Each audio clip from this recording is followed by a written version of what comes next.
there. So still inside right now. I wanted to film a few videos while we're in the moving of the garden process, just so I'd have something to share. And this specifically, I think, will be an interesting video.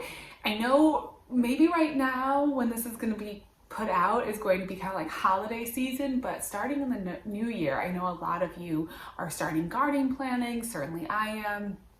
Starting even maybe some seeds starting, depending what zone you're in, and if you're growing, you know, something like eucalyptus or something that takes a really long time to grow. So I wanted to do a couple videos just sharing my favorites from the year. So if you're looking for ideas of what to grow, these were some of my favorites. Today I'm going to talk about vegetables, and then next week I will talk about my favorite flowers, and just to get some ideas. I probably will be doing some repeats of some of these. A few of them are my kind of like tried and true favorites, and then I did try a few new things as well this year, so I thought I would share those. I feel like in the flower department, I really excelled this year as far as like trying some new flowers, finding new beautiful flowers that I loved.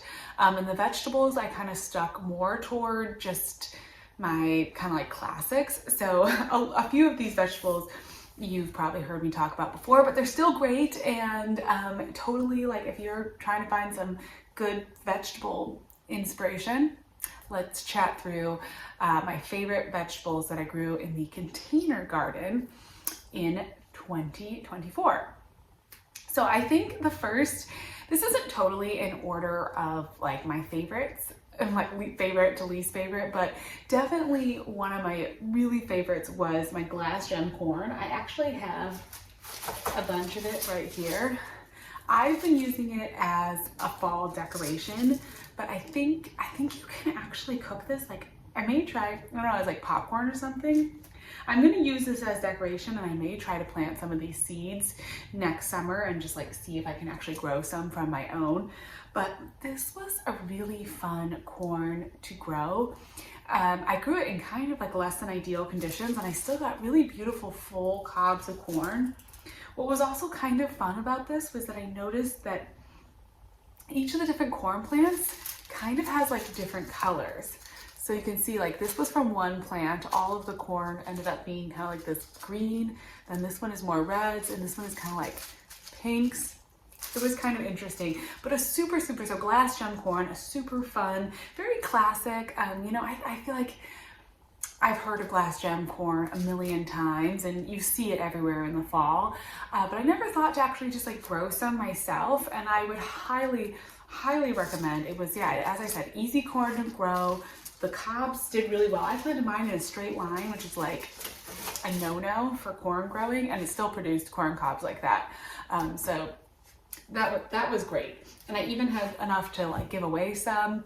It was really an awesome crop. So I think that is like my number one. But then a close second would be my salad bush cucumbers and my spoon tomatoes. Those are like vying for that second place mark on my favorite vegetables this year. The spoon tomatoes, I've talked about them quite a lot on here as well, but those are those like little berry-sized tomatoes. Just such a fun tomato for the girls. And honestly, this year my garden did focus a lot on flowers, and a lot of my favorite things on this list are things that my daughters enjoyed, because that was just how the garden ended up being sort of used by our family. I think it's interesting every year as my daughter's ages change, the garden kind of takes on different roles. And with this particular garden, in the location that it was in, it was up by the house. The girls were up there in it a lot. They spent a lot of time in the garden, which was kind of neat. My daughter, you might have seen her like scootering the garden in the back of some of my videos, because she could scoot right off the patio and like go through, since the garden was all on cement. So it was just a very like kid food sort of focused garden.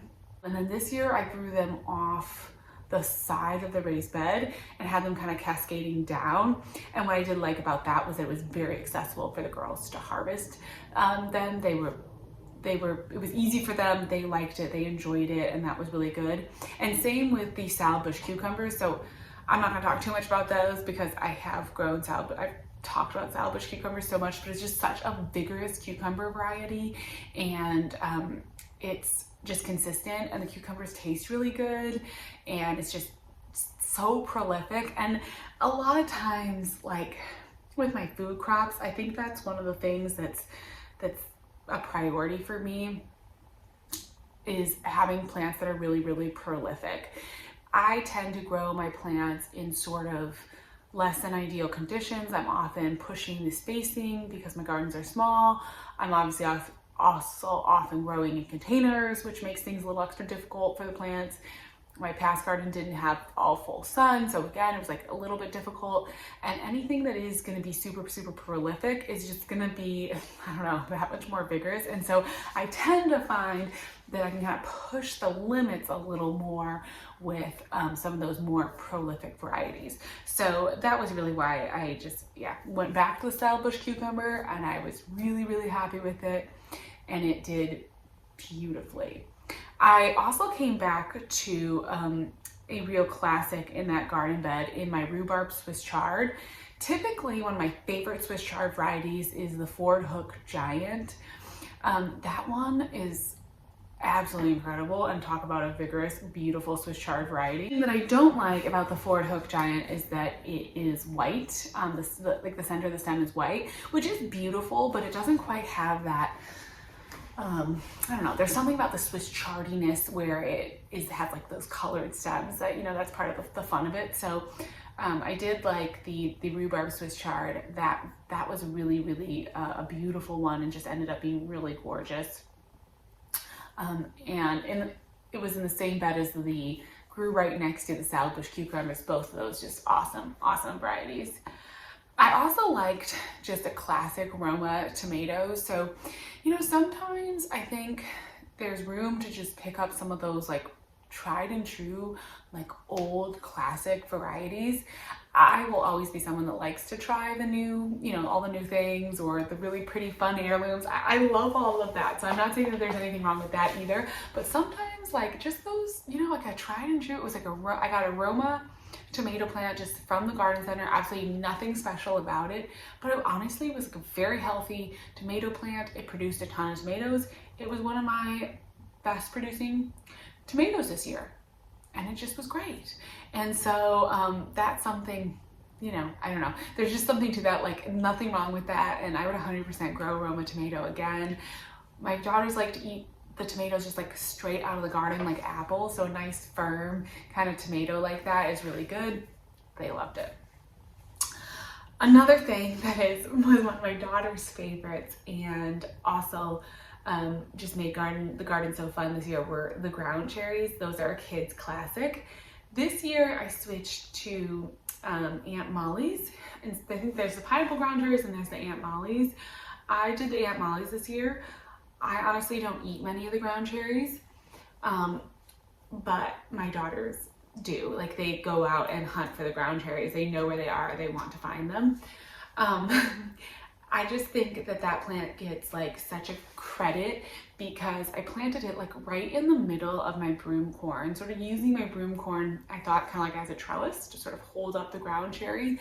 And despite, I mean, the broom corn was huge, really took up the container, was so full, but the ground cherry like kept pace. It produced and produced, it grew. I talk about another like very adaptable, sort of vigorous plant that I find doesn't have a lot of like fuss or muss, like just grows so beautifully. So I really appreciated that one. And it was, yeah, Aunt Molly's pineapple. I don't know that you can go wrong. I don't know that I can tell a big difference, but if you have children, or I don't know, just for yourself, if you like kind of like tomatoey things, ground cherries, yeah, awesome. Totally worth the hype. Great plant. So then another plant that I wanted to make sure I talked about, which also is like a pretty common variety, one that you can find in a lot of even like big box stores, I think, are snack bell peppers. But if you're looking for a pepper to grow in a container, the snack bell pepper is really good. I was really happy with it. I thought it was so cute. It just was like a very aesthetic, very pretty little plant. in the container and grew beautifully. It got a bunch of big pretty peppers off of it. I really liked that pepper this year. That was a standout, and it's not, you know, it's not easy for all plants to do that well, especially in like an 8-inch container. That can be a little tricky. So for a snack bell pepper like that to do that well was great. One I would definitely pick up again without any hesitation. Super good, super fun, and really yummy too. It was a very nice, mild sweet pepper. It's not a spicy pepper, just very nice. The last vegetable crop I'm going to talk about is the Tromboncino squash. I wanted a big, vigorous vine that would do crazy things and would grow huge and would be wild, and the Tromboncino totally did that. It went up the side of the fence, it went over the arch trellis. I got a bunch of big squash from it. I will say that I dropped the ball a little bit on the squash. It kind of was so big, and the squash themselves were so big that I don't know, I think I should have stayed more on top of harvesting the fruits smaller and then cooking with them more, like because I wanted to use them as a zucchini, kind of like as you would a zucchini. I cooked with it a couple times. I was starting to have actually a thing, there's like a allergy you can have where squash makes your skin itchy, and I was kind of like feeling like maybe I was having that going on. I don't know, it just, I was very happy with it, and I am going to grow it again because it was so cool. I want to try growing it for the like winter squashness of it, because you can let the squash get big. I did actually harvest one. I tried to cure it, and then again with moving, I feel like I just sort of dropped the ball a little bit. There was so much more I could have done with the Tromboncino, and I will grow it again. That was a really fun one. I don't know if it makes my like, you know, I don't think it makes my you have to grow every year kind of list, or that it's like it's so special that I have to always have it. The kind of like itchy thing reaction to it was like a little weird. I think maybe, I don't know. I don't know. It just was like a little funny because it would make my skin, my hands itchy when I was cooking it. So I thought that was odd. But it tasted really good. And so yeah, I'll grow it again. It's definitely, if you're like me, because I was in like this point of like, I haven't been able to grow a squash for years. What's going on? I'm having so many issues with squash.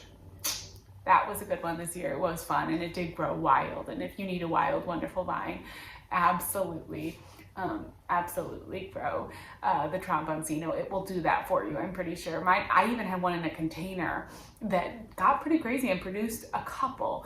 I didn't get like a ton of squash off the one in the container, but I think I got at least like 2 or 3. So that's pretty good for a container squash. Squash just have a hard time in containers, typically. So those are the rundown of kind of like the highlights. Again, this was a very small garden this year, and I think I was very heavy on the flowers actually, so I really did end up growing a lot more flowers than vegetables. But next year we're gonna hit the vegetables a little bit more hard, I think, and I want to grow some more real like food crops and really get into that. And I'm gonna sit down now and do a video about my favorite flowers, so I will post that next week, so stay tuned. As always, thank you so much for watching. I hope if you are seed shopping, happy seed shopping, and I will talk to you again soon. Bye.